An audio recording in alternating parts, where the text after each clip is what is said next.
Hi hello welcome to my channel Telugu Tech Wings. So friends, TS EAMCET 2021కి సంబంధించి మనకి ఇక్కడ లాస్ట్ ఫేజ్ కౌన్సిలింగ్ అయితే జరగబోతుంది. సో ఆ లాస్ట్ ఫేజ్ కౌన్సిలింగ్ వచ్చేసి నవంబర్ 2nd వీక్లో అయితే కంప్లీట్ అయిపోయి నవంబర్ 3rd వీక్ నుంచి అయితే ఇక్కడ మనకు బీటెక్ సంబంధించినటువంటి క్లాసెస్ అయితే ఇక్కడ మనకు స్టార్ట్ కాబోతున్నాయని చెప్పేసి మనకున్నటువంటి అఫీషియల్ ఇన్ఫర్మేషన్. సో ఈరోజు మన వీడియోలో జేఎన్టీయు హైదరాబాద్కి సంబంధించి బీటెక్ కోర్స్ స్ట్రక్చర్ గురించి అయితే మనం ఇన్ డీటెయిల్గా తెలుసుకునే ప్రయత్నం చేద్దాం.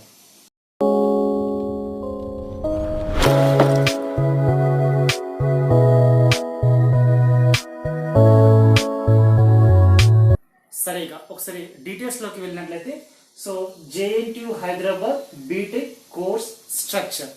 సో ఇప్పుడు ఎవరైతే క్యాండిడేట్స్ బీటెక్లో జాయిన్ కాబోతున్నారో సో వారికి సంబంధించినటువంటి కోర్స్ స్ట్రక్చర్ వచ్చేసి ఇలా అయితే ఉండడం జరుగుతుంది.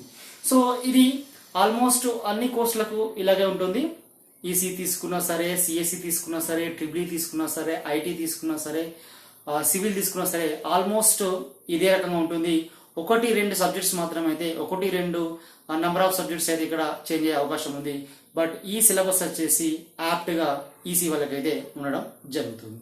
సో ఒకసారి మనం కోర్స్ స్ట్రక్చర్ని కనుక ఒకసారి మనం చూసుకున్నట్లయితే సో మనకు బీటెక్ ఇంజనీరింగ్ కనుక తీసుకున్నట్లయితే మనకు బీటెక్ ఇంజనీరింగ్ కోర్స్ వచ్చేసి మనకి ఇక్కడ 4 ఇయర్స్గా అయితే ఉండడం జరుగుతుంది. సో 4 ఇయర్స్ ఉంటుంది. ఇయర్కి 2 సెమిస్టర్స్ చొప్పున మనకి ఇక్కడ మొత్తం 8 సెమిస్టర్స్ అయితే ఉండడం జరుగుతుంది. సో బీటెక్ కోర్స్ వచ్చేసి టోటల్గా 4 ఇయర్స్ ఉంటుంది. ఇయర్కి 2 సెమిస్టర్స్ ఉంటాయి.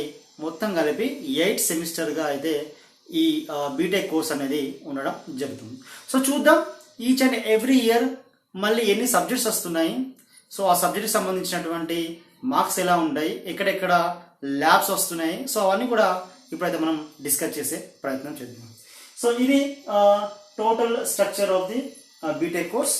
సో ఇక్కడ మనం చూస్తున్నట్లయితే ఇక్కడ టోటల్ 4 ఇయర్స్ ఉంటుంది, 8 సెమిస్టర్స్ ఉంటాయి. ఓకే, అలాగే ఇక్కడ ఫస్ట్ ఇయర్లో 2 సెమిస్టర్స్, సెకండ్ ఇయర్లో 2 సెమిస్టర్స్, థర్డ్ ఇయర్లో 2 సెమిస్టర్స్, అదేవిధంగా ఫైనల్ ఇయర్లో కూడా 2 సెమిస్టర్స్గా అయితే ఉండడం జరుగుతుంది. So first of all you would like to discuss first year, what is happening in year first year. So first year చూసుకుందాం. సో ఫస్ట్ ఇయర్లో మనకి ఇక్కడ 2 సెమిస్టర్స్ ఉంటున్నాయి, semester 1 as well as semester 2. So first year కనుక చూసుకున్నట్లయితే మనకి ఇక్కడ number of subjects వచ్చేసి 4 ఉంటాయి. అలాగే నంబర్ ఆఫ్ ల్యాబ్స్ వచ్చేసి 4గా ఉండడం జరుగుతుంది. సో నంబర్ ఆఫ్ సబ్జెక్ట్స్ 4 ఉంటున్నాయి. సో నంబర్ ఆఫ్ ల్యాబ్స్ కూడా ఇక్కడ 4గా అయితే ఉండడం జరుగుతుంది. Each subject carry the 100 marks. అదేవిధంగా each lab having the 100 marks.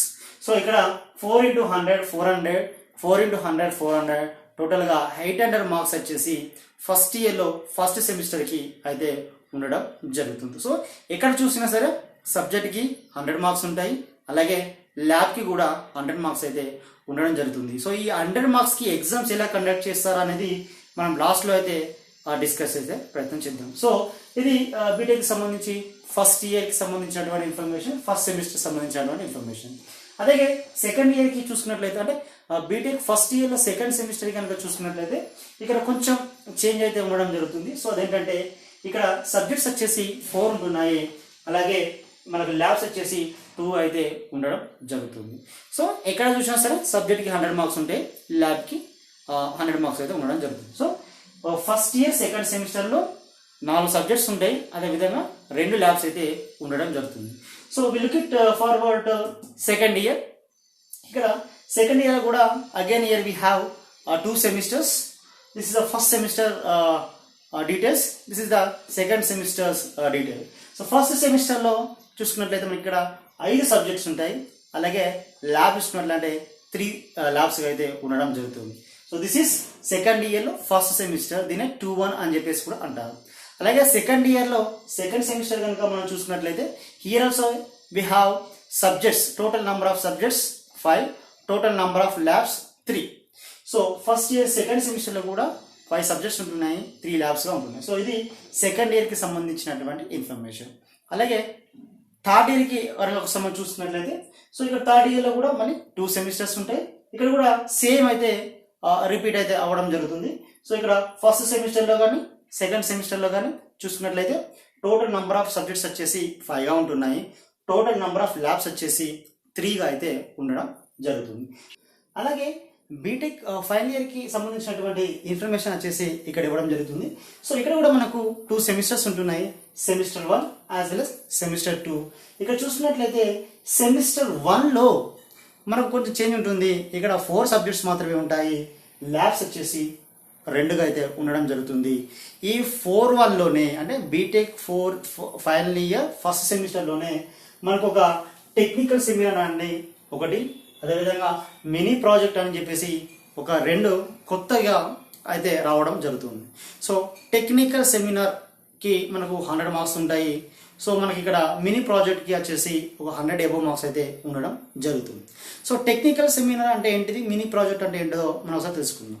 So technical seminar అంటే ఏంటంటే so BTech means bachelors of technology. So ఇప్పుడు ఈసీ తీసుకున్నా సరే, సిఎస్సి తీసుకున్నా సరే, ఏ బ్రాంచ్ తీసుకున్నా సరే in BTech side, so compulsory మనకు టెక్నాలజీ అనేది day to day has been changes. So WiFi is one of the technology, Bluetooth is one of the technology. So ఇలా డిఫరెంట్ టెక్నాలజీస్ ఉన్నాయి. సో బ్లూటూత్ నుంచి ఇక్కడ మనం WiFi use చేస్తున్నాము. So WiFi ఒక technical టాపిక్గా తీసుకున్నట్లయితే ఆ వైఫై గురించి మీరైతే అక్కడ సెమినార్ అయితే ఇవ్వడం జరుగుతుంది in front of your all faculty members. So what is mean by wifi, what is the range of wifi, for ఎగ్జాంపుల్గా what are the advantages of wifi, what are the disadvantages of wifi, ఇవన్నిటి గురించి కూడా మీరు ఒక technical seminar, ఒక technical project లాగా తయారు చేసేసి మీరైతే మీ కాలేజ్లో సబ్మిట్ చేయవలసి వస్తుంది. సో ఇది మీకు 4-1లో ఇంట్రడ్యూస్ అయితే అవ్వడం జరుగుతుంది. So this is about technical seminar. అలాగే mini project. So mini project అంటే ఇది కొంచెం టెక్నికల్ సెమినార్ కంటే కొంచెం బిగ్ అయితే ఉండడం జరుగుతుంది. సో టెక్నికల్ సెమినార్ అంటే ఒక మోడల్ గురించి మాత్రమే, ఒక టెక్నాలజీ గురించి మాత్రమే మనం డిస్కస్ చేయవలసి వస్తుంది.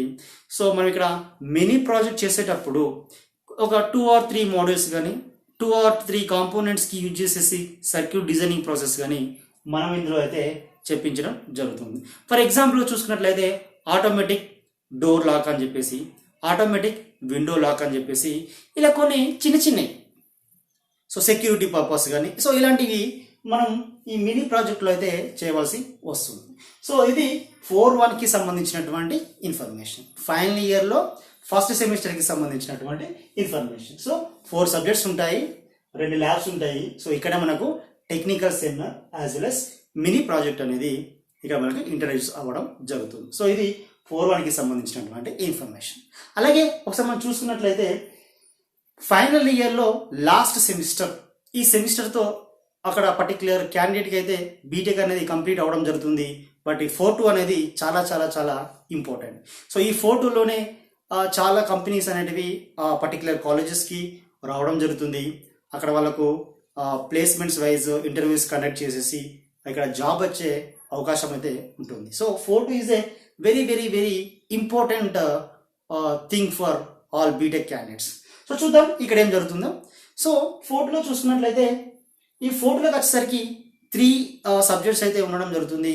ఈ 4-2లో ఎటువంటి ల్యాబ్స్ కూడా ఉండవు. ఈ labs as well as mini project ప్లేస్లో కానీ టెక్నికల్ ప్లేస్లో కానీ మనకు మెయిన్ ప్రాజెక్ట్ అనేది రావడం జరుగుతుంది. సో మనకి ఇక్కడ ప్రాజెక్ట్ అనేది రావడం జరుగుతుంది. సో దీన్నే మనం మేజర్ ప్రాజెక్ట్ అని చెప్పేసి అనడం జరుగుతుంది. అంటే 3 సబ్జెక్ట్స్ ఉంటాయి, ల్యాబ్స్ అనేటివి ఏమి ఉండవు. వాటి ప్లేస్లో మనకు ప్రాజెక్ట్ అనేది ఇంట్రడ్యూస్ అవ్వడం జరుగుతుంది. సో ఈ ప్రాజెక్ట్లో ఎలా చేస్తారంటే, సో దీని గురించి స్టూడెంట్ వచ్చేసి వరీ అవ్వాల్సిన అవసరం లేదు. సో ఆ పర్టిక్యులర్ కాలేజెస్ ఏం చేస్తారంటే ఏమైనా అదర్ కొన్ని సంస్థలతోని కానీ అదర్ కంపెనీస్తోని మాట్లాడి వాళ్ళ ఫ్యాకల్టీని కాలేజ్ తీసుకొచ్చి వాళ్ళకు ఒక సర్క్యూట్ని ఎలా డిజైన్ చేయాలి, ఒక ప్రోగ్రామ్ని ఎలా ఎగ్జిక్యూట్ చేయాలి, కోడింగ్ ఎలా చేయాలి, అవన్నీ వాళ్ళకి నేర్పిస్తూ ఆ 6 months ఆఫ్ పీరియడ్లో వాళ్ళతోని ఆ ప్రాజెక్ట్ అయితే కంప్లీట్ చేయించవలసి వాళ్ళు చేస్తారు. సో కాబట్టి ఇక్కడ స్టూడెంట్స్ అని వాళ్ళు వరి అవ్వాల్సిన అవసరం లేదు. ఈ ప్రాజెక్ట్ వచ్చేసి ప్రాజెక్ట్కి సంబంధించినటువంటి సార్స్ కానీ మేడమ్స్ కానీ వేరియస్ కంపెనీస్ నుంచి మీ కాలేజెస్కి రావడం జరుగుతుంది. వాళ్ళు మీతో ఆ ప్రాజెక్ట్ అయితే చేయించడం జరుగుతుంది. సో ఆ ప్రాజెక్ట్లో చూసుకున్నట్లయితే ఇంతకుముందు మనం డిస్కస్ చేసినప్పుడు మినీ ప్రాజెక్ట్ అని చెప్పేసి ఒకటి మాట్లాడాం. సో ఇది మినీ ప్రాజెక్ట్ కంటే కొంచెం ఎక్కువగా ఉంటుంది. సో మినీ ప్రాజెక్ట్ అంటే ఆటోమేటిక్ డోర్ లాక్ అన్నాము, ఆటోమేటిక్ సెక్యూరిటీ సిస్టమ్ అని చెప్పేసి అన్నాము. సో దానికంటే కొంచెం ఎక్కువగా ఉంటుంది. సో ఎక్కువగా ఉంటుందంటే ఇట్ సపోజ్ ఆటోమేటిక్ మనకు బాడీ ఫీల్డ్స్లో చూసుకున్నట్లయితే automatic motor on or off whether the farmer is present at paddy fields or not. So farmer అనే వాళ్ళు బాడీ ఫీల్డ్స్ దగ్గర లేకున్నా సరే ఆటోమేటిక్గా మోటార్ ఆన్ కావాలి, ఆఫ్ కావాలి. సో ఆ ప్రాజెక్ట్ చేయాలి అంటే ఆ బాడీ ఫీల్డ్స్ దగ్గర కంపల్సరీ మనం ఒక మోడల్ అయితే ఉంచవలసి వస్తుంది. సో ఆ మోడల్లో మైక్రో కంట్రోలర్స్ అని చెప్పేసి ఇంకోని చెప్పేసి ఒక మోడల్ ఉంటుంది. ఆ మోడల్ అనేది జిఎస్ఎంకి కనెక్ట్ అవ్వడం ఉంటుంది. ఫర్ ఎగ్జాంపుల్గా ఆ జిఎస్ఎం అంటేనే మీ మొబైల్ ఫోన్, అంటే మీరు ఇంట్లో నుంచి ఆ మొబైల్ ఫోన్ ద్వారా ఒక మెసేజ్ చేస్తే ఆ బాడీ ఫీల్డ్లో ఉన్నటువంటి మోటార్ ఆన్ కానీ ఆఫ్ కానీ అవుతుంది. అంటే ఇందులో నంబర్ ఆఫ్ కాంపోనెంట్స్ కానీ నంబర్ ఆఫ్ ఎక్విప్మెంట్స్ కానీ కొన్ని ఎక్కువగా యూజ్ చేయవలసి వస్తుంది. So that is nothing but major project. So ఈ మేజర్ ప్రాజెక్ట్లో ఈచ్ అండ్ ఎవ్రీ పాయింట్ గురించి చాలా డెప్త్గా మీరు డిస్కస్ చేయవలసి వస్తుంది. ఎందుకంటే ఇక ల్యాబ్స్ కూడా ఏం లేవు కాబట్టి 6 months ఆఫ్ పీరియడ్లో ఈచ్ అండ్ ఎవ్రీ మోడల్ గురించి ఈచ్ అండ్ ఎవ్రీ థింగ్ గురించి మీరైతే ఎక్కువ డిస్కస్ చేయవలసి ఉంటుంది. సో అది కన్సర్న్ ఫ్యాకల్టీస్ వచ్చేసి మీతోని చేయించడం జరుగుతుంది. సో ఇది బీటెక్కి సంబంధించినటువంటి కోర్స్ స్ట్రక్చర్స్. సో టోటల్గా 4 years ఉంటుంది. 4 yearsలో 8 సెమిస్టర్స్ అయితే ఉండడం జరుగుతుంది. ఈచ్ అండ్ ఎవ్రీ సెమిస్టర్కి సంబంధించినటువంటి ఇది వచ్చేసి details. Similarly most important thing here is exam pattern. So బీటెక్లో మనకు తెలుసు ఈచ్ అండ్ ఎవ్రీ సెమిస్టర్లో మనం అయితే ఎగ్జామ్స్ అయితే రాయవలసి ఉంటుంది. ఇదివరకు డిస్కస్ చేసినట్టు సబ్జెక్ట్కి 100 marks ఉంటాయి, ల్యాబ్కి కూడా 100 marks అయితే ఉండడం జరుగుతుంది. కానీ ఎండ్ ఎగ్జామ్ రాసేటప్పుడు, సో దాన్ని మనం ఎక్స్టర్నల్ ఎగ్జామ్ అంటాము, రాసేటప్పుడు మీరు 100 marksకి ఎగ్జామ్ అయితే రాయరు. ఓన్లీ 75 marks మాత్రమే ఎగ్జామ్ అనేది ఇక్కడ రాయడం జరుగుతుంది. సో సబ్జెక్ట్కి ఎక్స్టర్నల్ ఎగ్జామ్ రాసేటప్పుడు అంటే ఇది సెమిస్టర్ ఎండింగ్లో ఉంటుంది, దాన్ని ఎండ్ ఎగ్జామ్స్ అంటారు. సో ఏమైతే ఇక్కడ 5 subjects 4 subjects ఉన్నాయో దానికి సంబంధించినటువంటి ఎగ్జామ్స్ వచ్చేసి మీరు ఆ సెమిస్టర్కి ఎండింగ్లో రాయడం జరుగుతుంది. సో దీన్నే ఫైనల్ ఎగ్జామ్స్ అని కూడా అనడం జరుగుతుంది. సో అంటే అక్కడ చెప్పాను సబ్జెక్ట్కి 100 marks ఉంటాయని చెప్పేసి నేను ఇక్కడ చెప్పడం జరిగింది. కానీ ఇక్కడ డెప్త్గా చూసినట్లయితే 100 marksకి స్టూడెంట్ వచ్చేసి లాస్ట్లో ఎగ్జామ్ రాయారు, 75 marksకి మాత్రమే ఎగ్జామ్ అనేది రాయడం జరుగుతుంది. అంటే ఈచ్ అండ్ ఎవ్రీ సెమిస్టర్లో కూడా ల్యాబ్ ఎగ్జామ్ రాసిన as well as subject exam రాసిన 75 marks మాత్రమే రాస్తారు. సో ఇక్కడ చాలామందికి ఒక డౌట్ రావచ్చు, మరి మిగతా 25 marks ఎలా వస్తాయి అని చెప్పేసి వస్తాయి. సో ఈ ఎగ్జామ్ ప్యాటర్న్లో మనం ఒకసారి డీప్గా అబ్జర్వ్ చేసినట్లయితే సెమిస్టర్ ఎండింగ్లో రాసే ఎగ్జామ్ని మనం ఎక్స్టర్నల్ ఎగ్జామ్స్ అంటున్నాము, దానికి 75 marks ఉంటాయి. మిగతా 25 marks వచ్చేసి కాలేజీలో ప్రొవైడ్ చేసే ఎగ్జామ్ పైన డిపెండ్ అయి ఉండడం జరుగుతుంది. సో వాటినే మనం ఇంటర్నల్ ఎగ్జామ్స్ అని చెప్పేసి అనడం జరుగుతుంది. సో ఎండ్లో రాసే ఎగ్జామ్స్ ఎండ్ ఎగ్జామ్స్ అంటారు, కాలేజ్లో రాసే ఎగ్జామ్స్ని మనం ఇంటర్నల్ ఎగ్జామ్స్ అంటారు. సో ఇవి సింపుల్గా చెప్పాలంటే ఇంటర్మీడియట్ 10th class వాళ్ళకు స్లిప్ టెస్ట్ లాగా. సో చూసుకుందాం డీటెయిల్స్. సో మిడ్ ఎగ్జామ్స్ అంటే సెమిస్టర్ వచ్చేసి 6 months ఉంటుంది. 1 year తీసుకుంటే ఫస్ట్ సెమిస్టర్ 6 months ఉంటుంది, సెకండ్ సెమిస్టర్ 6 months అయితే ఉండడం జరుగుతుంది. సో ఇందులో చూడండి మిడ్ ఎగ్జామ్స్ వచ్చేసి సెమిస్టర్కి 2 సార్లు అయితే ఇక్కడ నిర్వహించడం జరుగుతుంది. సో ఇయర్కి అంటే సెమిస్టర్కి 2 సార్లు మిడ్ ఎగ్జామ్స్ నిర్వహించడం జరుగుతుంది. So each and every time ఈ మిడ్ ఎగ్జామ్స్ వచ్చేసి 25 marksకి అయితే కండక్ట్ చేయడం జరుగుతుంది.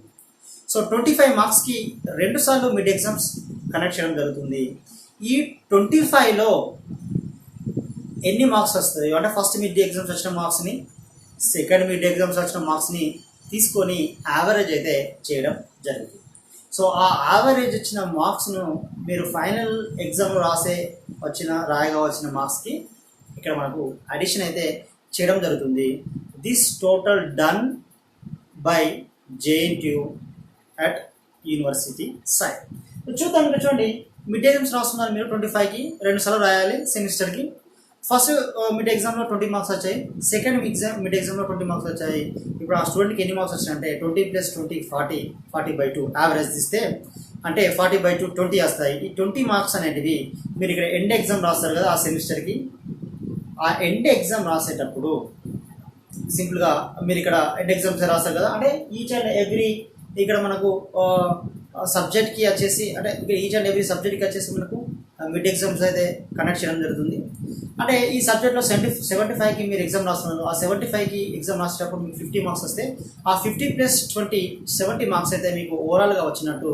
ఆ 70 మార్క్స్ వచ్చేసి మీకు రిజల్ట్స్ వచ్చినప్పుడు మీకైతే కనబడడం జరుగుతుంది. అంటే కాలేజీలో 25 మార్క్స్ మీకు కాలేజీ వాళ్ళు ఇవ్వడం జరుగుతుంది మీరు ఎగ్జామ్స్ రాస్తే. అలాగే ఎండ్ ఎగ్జామ్ రాసేటప్పుడు మీకు ఎన్ని మార్క్స్ అయితే అన్ని మార్క్స్ వస్తున్నాయో ఆ మార్క్స్కి ఈ మార్క్స్ వచ్చేసి యాడ్ చేయడం జరిగి మీకు ఫైనల్గా రిజల్ట్ అనేది రావడం జరుగుతుంది. ఈ ప్రాసెస్ మొత్తం కూడా మనకు యూనివర్సిటీ వాళ్ళు చేయడం జరుగుతుంది.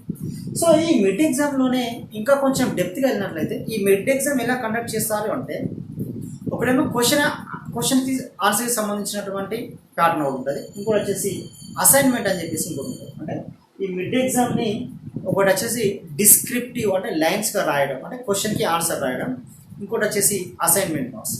సో డిస్క్రిప్ట్కి 20 మార్క్స్ ఉంటాయి, అసైన్మెంట్కి 5 మార్క్స్ ఉంటాయి. అంటే 25 మార్క్స్ అనేవి కాలేజ్ వాళ్ళు ఇవ్వడం జరుగుతుంది. అంటే ఒకసారి డీప్గా తీసుకున్నట్లయితే అసైన్మెంట్ అంటే ఇక్కడ ఏం లేదు, ఆ పర్టిక్యులర్ సబ్జెక్ట్కి సంబంధించినటువంటి ఫ్యాకల్టీ మీకు కొన్ని క్వశ్చన్స్ ఇవ్వడం జరుగుతుంది. ఆ క్వశ్చన్స్ జస్ట్ రాసుకొని ఆ పేపర్స్ అనేటివి ఆ కన్సర్న్ ఫ్యాకల్టీకి సబ్మిట్ చేస్తే ఆ ఫ్యాకల్టీ వచ్చేసి మీకు 5 మార్క్స్ ఇవ్వడం జరుగుతుంది. అంటే మీరు డిస్క్రిప్టివ్ ఎగ్జామ్, సింపుల్గా చెప్పాలంటే మీరు డిస్క్రిప్టివ్ ఎగ్జామ్ అంటే మిడ్ ఎగ్జామ్స్ అని చెప్పాను కదా, అవి ఓన్లీ 20 మార్క్స్కి మాత్రమే ఇక్కడ రాయడం జరుగుతుంది. మీకు 5 మార్క్స్ అసైన్మెంట్ అనేది చాలా ఈజీగా మీరు ఆ పేపర్ సబ్మిట్ చేస్తే ఈజీగా వచ్చే అవకాశం ఉంటుంది. సో ఇది మిడ్ ఎగ్జామ్స్కి సంబంధించినటువంటి ఇన్ఫర్మేషన్. అలాగే ఇది మిడ్ ఎగ్జామ్స్ సంబంధించినటువంటి ఇన్ఫర్మేషన్. సో అలా చెప్పాను. అలాగే ఇక్కడ మనకు ఇంకోటి సేమ్ ప్యాటర్న్లో ల్యాబ్ సైడ్ కూడా మనం ఒకసారి చూసుకున్నట్లయితే ల్యాబ్ ఎక్స్టర్నల్ ఎగ్జామ్ వచ్చేసి మనం ఇక్కడ రాయాల్సి వస్తుంది. అది కాలేజీలోనే రాయాల్సి వస్తుంది సెమిస్టర్ ఎండింగ్లో. ఆ ఎక్స్టర్నల్ ఎగ్జామ్ వచ్చేసి ఇక్కడ మనకు సింపుల్ చెప్పాలంటే 75కి మార్క్స్కి రాయడం జరుగుతుంది. సో ఈ 25 మార్క్స్ వచ్చేసి మళ్ళీ ఇక్కడ ఇంటర్నల్ అయితే కండక్ట్ చేయడం జరుగుతుంది. అది కూడా కాలేజీ బట్టి ఒక్కసారి లేదా 2 సార్లు కండక్ట్ చేయడం జరుగుతుంది. అంటే యాక్చువల్లీ 2 సార్లు అయితే కండక్ట్ చేయడం జరుగుతుంది. సేమ్ ఇక్కడ సబ్జెక్ట్కి 2 సార్లు మిడ్ ఎగ్జామ్స్ ఎలా కండక్ట్ చేస్తారో ఆ పర్టికులర్ ల్యాబ్కి కూడా 2 సార్లు మిడ్ ఎగ్జామ్స్ అనేవి కండక్ట్ చేయడం జరుగుతుంది. 25 మార్క్స్కి 25 మార్క్స్, అందులో ఎన్ని వస్తే ఆ యావరేజ్ బయటికి తీస్తారు. అది అక్కడ పెట్టేసి మళ్ళీ ల్యాబ్ యాక్షన్ కండక్ట్ చేసినప్పుడు ఎన్ని మార్క్స్ వస్తాయో అవి వాటికి యాడ్ చేసి రిజల్ట్స్ అయితే ఇవ్వడం జరుగుతుంది. సో ఇది జేఎన్టీయూ హైదరాబాద్కి సంబంధించినటువంటి బీటెక్కి సంబంధించినటువంటి course structure. So hope you understood. So thanks for watching this video.